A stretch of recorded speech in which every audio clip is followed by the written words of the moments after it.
The small town of Riverton prided itself on being safe, but that safety came at a cost few wanted to acknowledge. Two officers, Sergeant Cole Mason and Officer Rick Tanner, were infamous among the black community. With badges that felt like crowns, they ruled the streets with intimidation, thinly veiled under law and order. On a warm Friday evening, the hum of downtown was interrupted by the flashing blue lights of their cruiser. Sitting inside a sleek black SUV at a red light was a man they didn't recognize. Dark skin, calm demeanor, eyes locked on the road ahead. Cole nudged Rick. New face. Out-of-towner. Let's see what he's doing in our neighborhood. The light turned green, but before the SUV could move, their siren wailed. The man in the SUV pulled to the side without hesitation. There was no sign of panic, no hurried movements. Just a quiet compliance that somehow irritated Cole even more. They approached the vehicle, hands resting on their holsters, badges gleaming under the fading sun. License and registration, Cole barked. The man turned his head slowly, meeting Cole's eyes with a steady, unshaken gaze. His voice was deep, calm, and carried a weight neither officer could place. Is there a reason I'm being stopped, officers? Rick smirked. You're in the wrong part of town. That's reason enough. Now show some ID. The man's expression didn't change. He opened his wallet and handed over his license without a word. Cole glanced at the name, Malcolm Reed. No address they recognized. Cole leaned in, his tone dripping with false authority. Visiting? Or planning to stay and cause trouble? Malcolm's lips curled into the faintest smile. You'll find out soon enough. It wasn't a threat. It wasn't even defensive. It was a statement delivered with such quiet certainty that it unsettled both officers. But they hid it behind a sneer. Step out of the car, Rick ordered. Malcolm didn't move immediately. His gaze shifted between the two men, reading them like an open book. Then, without a word, he opened the door and stepped out. He was tall, towering over both of them, his presence commanding without effort. Dressed in a simple suit, he looked more like a CEO than a man who should fear a traffic stop. Cole decided to assert control. Hands on the hood. Malcolm raised a brow. For what reason? Rick stepped forward. For the reason we said so. Or we can do this the hard way. Malcolm exhaled, a calm sigh that carried no fear, only patience wearing thin. Careful with the hard way, officer. It tends to break those who misuse it. The words landed heavier than either cop expected. Something about his tone made the air shift. Cole clenched his jaw and shoved Malcolm lightly toward the hood. You people always got something to say, Cole muttered. Malcolm's eyes flickered with something sharp. You people. He repeated quietly, his voice a whisper of controlled fire. Before things could escalate, a voice crackled through Cole's radio. All units, be advised. The new chief of police will be arriving in town tonight. Treat with highest respect. Rick laughed. Our new boss? Oh yeah, can't wait to meet that guy. Hope he can handle real policing. Malcolm's lips curved into a knowing smile as he leaned closer to Cole. His words were soft, deliberate, and carried the weight of a hammer dropping. You won't have to wait long. The two officers froze, confusion flashing in their eyes. For the first time, their badges didn't feel like shields. Cole and Rick stood frozen, the weight of Malcolm's last words pressing heavier than any order they had ever received. The street was quiet except for the low hum of the cruiser's engine. Malcolm's calm, knowing smile didn't help. It made their stomachs knot tighter. Rick was the first to break the silence, forcing a laugh that sounded more like a choke. What's that supposed to mean, huh? You threatening us? Malcolm didn't flinch. Not at all. I'm just letting you know. Your night is about to change. Before the officers could respond, a black SUV identical to Malcolm's pulled up behind them. Out stepped Captain Jameson, their precinct's second-in-command. His face was tight, anxious, an expression they'd never seen on the usually unshakable man. Officers Mason, Tanner. Jameson barked, his voice sharp. Stand down. Immediately, Cole's hand dropped from his holster. Captain, we were just. I said stand down. Jameson's voice cut like a whip. He turned to Malcolm instantly, his demeanor shifting into one of rigid respect. Sir, forgive them. They didn't know. Rick blinked. Sir. Malcolm stepped forward, his tall frame commanding the narrow street. His tone was cool, almost detached. No, Captain. They knew exactly what they were doing. That's the problem. Jameson's eyes dropped. Understood. Chief. The word hit like a gunshot. Cole's breath caught in his throat, his face draining of color. Rick's mouth opened, but no words came out. Chief. Cole stammered. Malcolm's gaze fixed on them like a blade. Chief Malcolm Reed. As of this morning, I run this department. As of 5 minutes ago, I learned who I'll need to keep my eyes on first. Rick's knees went weak. He tried to speak, to defend himself, but the words tangled. We thought you were. You thought I was what? Malcolm's voice was steady, controlled, but it sliced through the air. Someone you could harass? Someone whose rights you could bend because of the color of his skin? You thought your badge made you untouchable.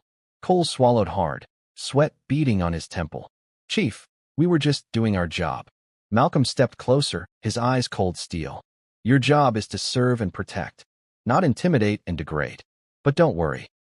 You'll have plenty of time to explain your version of the job when we review every single stop you've made in the last 6 months. Jameson cleared his throat carefully. Chief, I can escort them back to the station. Malcolm raised a hand, silencing him without a word. No, they'll drive back themselves. In silence. And they'll think about how close they came tonight, to losing more than just their badges. The tension was suffocating as Malcolm turned, walking calmly back to his SUV. His door shut with a quiet click, but the sound felt final, like a judge's gavel. Cole and Rick stood there for a long moment, neither moving. Finally, Cole muttered, "We're screwed." Rick's voice shook. "No, we're dead men walking." As Malcolm's SUV rolled away, the two officers returned to their cruiser. The street, once theirs to control, now felt like enemy territory. The power dynamic had shifted forever, and they knew it. Back in his car, Malcolm's calm face remained unreadable. But behind those eyes was fire. Tonight wasn't just about two corrupt cops. Tonight was the first step in cleaning an entire department that had rotted from the inside. By the time Cole and Rick reached the Riverton Police Department, the weight in their chests felt unbearable. The once familiar brick building, where they strutted in daily with arrogance, now looked like a courthouse ready to pass judgment. Inside, the atmosphere was tense. Word spread fast. Officers whispered in corners, the air thick with curiosity and fear. At the center of it all, Malcolm Reed stood in the lobby, calm as ever, speaking quietly to Captain Jameson. When he turned toward the entrance, every conversation in the room died. His presence commanded silence, not through intimidation, but through authority earned long before this night. Officers Mason, Tanner, Malcolm said evenly as they entered. Glad you made it back in one piece. The sarcasm wasn't loud, but it stung like a whip. Cole forced a stiff nod. Chief, we apologize for the misunderstanding earlier. Malcolm's eyebrow lifted slightly. A misunderstanding? He stepped forward, his voice firm but measured. Pulling over a man for driving while black is not a misunderstanding. Harassing him because you think your badge gives you power is not a misunderstanding. It's a disease in this department, and it ends now. A murmur rippled through the room. Officers shifted uneasily. Some looked down at their shoes. Others looked at Cole and Rick with a mix of pity and fear. Malcolm turned to the gathered officers. For too long, this station has forgotten what those badges mean. They are not weapons. They are not shields to hide behind. They are promises. Promises to protect everyone, not just the people who look like you, or live where you live. His voice grew stronger, each word striking the walls like thunder. As of today, things change. Every stop, every search, every use of force will be reviewed. And if you think for a second that your rank or years of service make you untouchable, think again. My office door will be open, for the public, for victims, for anyone who has been wronged under this roof. You want to keep your badge? Earn it. The room was silent except for the hum of the fluorescent lights. Malcolm's eyes swept over every face, landing back on Cole and Rick. You two will be the first to experience the new system, he said sharply. Effective immediately, you're on probation. Your past 6 months of stops, arrests, and reports are under investigation. One more slip, and your careers are over. Cole's jaw tightened. Rick's face paled. Neither dared speak. Malcolm turned to Jameson. Schedule a full department meeting tomorrow. I want everyone here. No exceptions. Yes, Chief, Jameson replied quickly. Malcolm looked back at the two officers one last time. You thought your badge made you bold. You thought it made you powerful. Tonight, you learned the truth. Power isn't in the badge. It's in how you use it. And starting now, I decide who gets to keep that privilege. With that, he walked toward his office. The door shut with a soft click, but the message echoed louder than any siren. Cole exhaled slowly, his hands trembling. We're finished, Rick. He's gonna bury us. Rick swallowed hard. No, he's gonna bury the whole department. From behind the office door, Malcolm sat at his new desk, his jaw tight. This wasn't just a job. This was justice, long overdue. The station lights dimmed as the night shift settled in. Behind the closed door of the chief's office, Malcolm sat in silence, staring at the nameplate on his desk. Chief Malcolm Reed. It should have felt like victory. Instead, it felt like the beginning of war. He opened the bottom drawer and pulled out a worn, folded photograph. The edges were frayed. The colors faded from years of being carried close to his heart. It showed a young man in his early 20s, smiling wide in his police academy uniform. Standing beside him was an older man, hand on his shoulder, proud eyes shining. That older man was his father, Marcus Reed. Riverton had been his father's home, his beat, his dream. Marcus believed in serving the community, protecting the vulnerable, and wearing the badge with honor.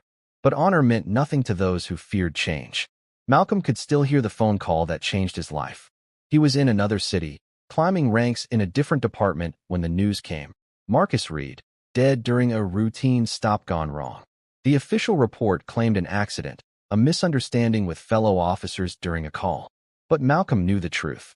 His father had been silenced because he uncovered something ugly within Riverton's force. A network of corruption, racism, and abuse of power that reached high up the chain. His fists tightened around the photo. This time, they won't bury it. Or you. A knock on the door broke his thoughts. Chief. It was Captain Jameson, voice cautious. Come in, Malcolm said, sliding the photo back into the drawer. Jameson stepped in, shutting the door behind him. Sir, you shook the entire department tonight. Some are scared, some are angry, and some are already plotting. Malcolm's eyes lifted, steady and cold. Let them plot. Every move they make will expose them faster. Jameson hesitated. You know they'll fight back. This place has been like this for years. You're not just stepping on toes. You're crushing the neck of everything they've built. Malcolm leaned forward, his voice a quiet storm. Good.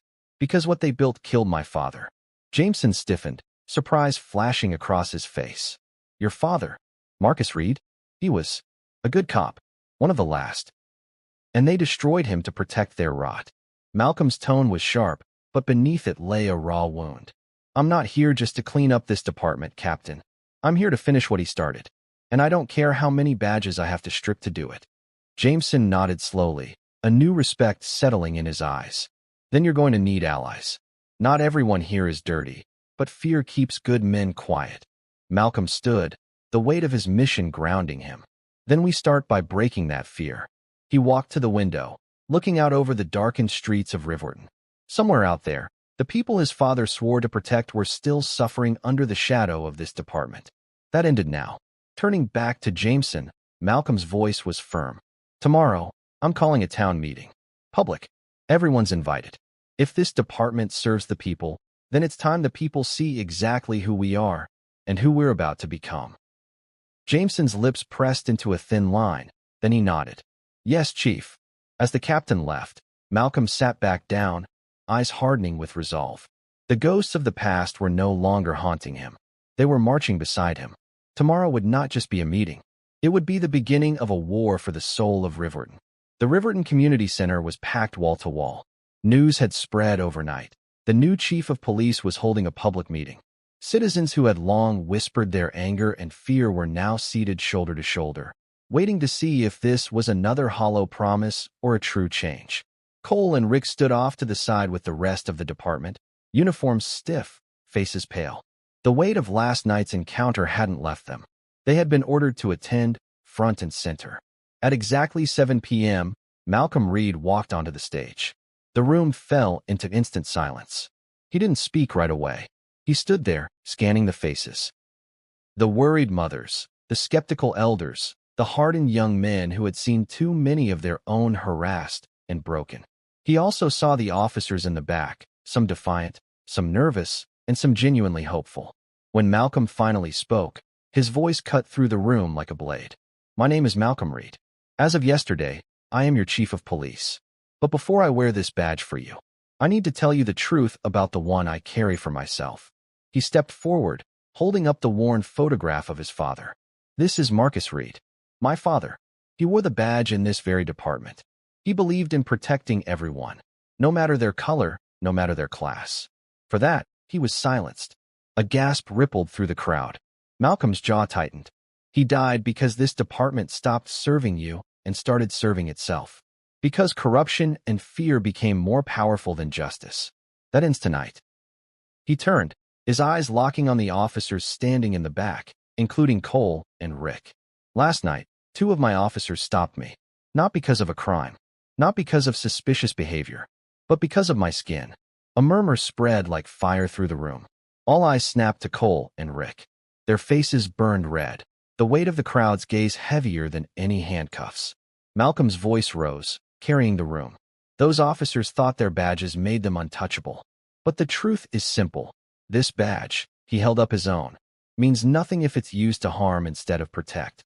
Power isn't in the badge. It's in the trust of the people we serve. And starting today, every officer here will either earn that trust or lose this badge. The crowd erupted in applause, cheers mixing with tears. Some stood, clapping, their voices echoing with a hope long buried.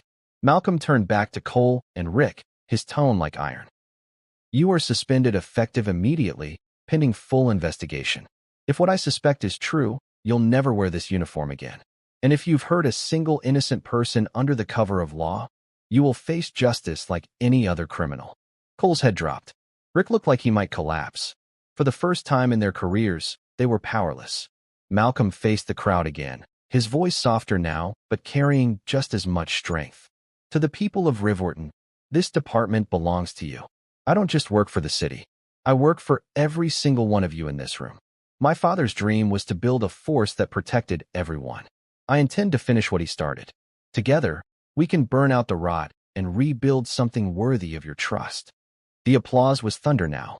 People rose to their feet, clapping and chanting his name. Malcolm stepped back, his chest tight with emotion. For the first time since taking the job, he felt his father's hand on his shoulder. Not in memory, but in spirit. The war had just begun. But tonight, justice had taken its first breath in Rivwerton.